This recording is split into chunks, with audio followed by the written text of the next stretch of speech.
In a significant development, Karnataka Chief Minister Siddaramaiah's wife Parvathi has written to the Mysore Urban Development Authority Commissioner expressing her willingness to return the 14 sites in the Mysore upmarket. Now, in her letter to the Mysore Urban Development Authority Commissioner, Parvathi said she was allotted the 14 alternative sites in the third and fourth phase of Vijayanagar in Mysore against the usage of her 3 acres and 16 guntas of land in the Kesare Village under Kasaba Hubli in Mysore without even acquiring it. She said, and I quote, "I'm willing to return the 14 sites by way of cancelling the sale deed. I want MUDA to acquire these sites. I request you to take steps in this direction at the earliest."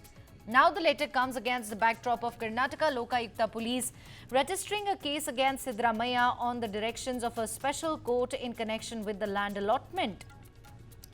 In a separate letter to people at large, Parvathi said Siddaramaiah has lived a public life, and she too led a life not to embarrass him and bring a bad name to him. Responding to the developments, the BJP called the letter an admission of guilt. Meanwhile, Chief Minister Siddaramaiah has also posted on platform X saying, "My wife Parvathi has returned the lands that were given in the form of compensation for the land that was seized without carrying out MUDA land acquisition in Mysore." He further highlighted the psychological torture his wife has been put through despite her never having intervened in his political life, and that she is a victim of politics of hate played by the opposition parties. Let's go across to my colleague Vajiullah, who joins us over the phone line on more on this. Vaji, this is a significant development here. We're talking about Siddaramaiah's wife Parvathi writing to the Mysore Urban Development Authority and now saying that she's willing to return the 14 sites in, basically amid the money laundering case. So the question here is, it looks like that, it's some sort of damage control.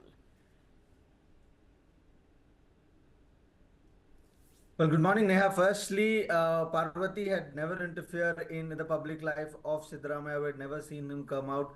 But last night, after the ED allegations were leveled against Siddaramaiah, 2 hours after that, we saw a letter that was flashed, and that was from Parvati, which clearly said that she wants to return the land.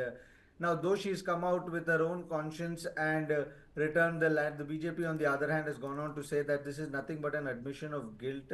We also saw how Snemai Krishna also spoke last night to our sister concern channel, and there also he went on to say that how he had to return this land when the allegations were leveled against him. Returning now clearly shows that he's surrounded and cornered from every possible angle and every possible agency with regards to this particular allegations of MUDA. So that is why his wife has returned the land now.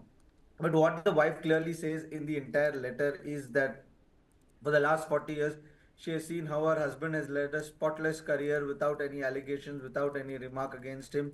And now that with regards to MUDA, there is these allegations, and she feels that nothing is bigger than the honor of her husband, and she is not interested in any property, land, money, or any of these sort, and that is why she wants the MUDA to take away the lands that were compensated to him. Now, Siddaramaiah, on the other hand, who surprised by this move by his own wife, went on to Twitter, went on to X, and put out a note saying that he's also surprised by the fact that his wife has written a letter, and clearly indicates how she has been affected by these allegations that have been leveled against Siddaramaiah in the last in the last 3 months that have been with regards to MUDA, and that is why she has written this. Though Siddaramaiah wanted to fight against this injustice, but because his wife has written a letter, he respects that fact, and that is why he's also agreed to return the land.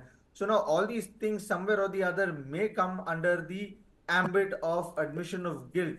But with Siddaramaiah saying that he wanted to fight this injustice, also shows that he's bowing down to his wife's letter, which clearly shows that how she, out of all the things, are ready to give away the land that was given to her by compensating the land that was taken by the MUDA. So now we'll have to wait and watch how this plays out. But BJP, on the other hand, has not left any stone and have attacked the Congress, saying that this is nothing but an admission guilt, instead of giving a letter saying that yes, you want to return the land, you should have just given your resignation letter, is what Vijendra also said last night. Not just Vijendra, but even the opposition leader R. Ashok have also gone on to say that it's now time for the resignation letter. Land has come back, now the resignation has to come back. So we'll have to wait and watch how the politics of Karnataka turns in the coming days.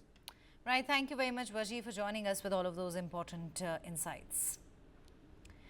Now, in a major development, the Enforcement Directorate has filed a money laundering case against Karnataka Chief Minister Siddaramaiah, his wife and others in connection with the Mysore Urban Development Authority land allotment case.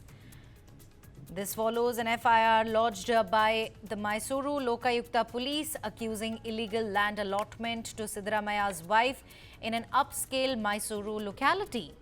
The ED has invoked the Prevention of Money Laundering Act, allowing the agency to summon the accused and attach sets during the investigation. Siddaramaiah has condemned the move, calling it a politically motivated case and pledging to fight the charges legally. The case stems from allegations of irregularities in the allotment of compensatory sites to his wife in exchange for land not properly acquired by MUDA. On the contrary, in a relief to Union Finance Minister Nirmala Sitharaman, the Karnataka High Court has temporarily halted the investigation against involvement in an electoral bond extortion case. The case has sparked controversy, with the complainant Adarsh Iyer alleging that Sitharaman and other senior BJP leaders, including Party President JP Nadda and Nalin Kumar Katil, were involved in the accumulation of illicit funds through the electoral bond scheme. The development has led to a war of words between Karnataka Chief Minister and senior BJP leaders. The Congress leader faces calls for resignation after the Lokayukta police filed an FIR against him in connection with the alleged MUDA land allotment scam.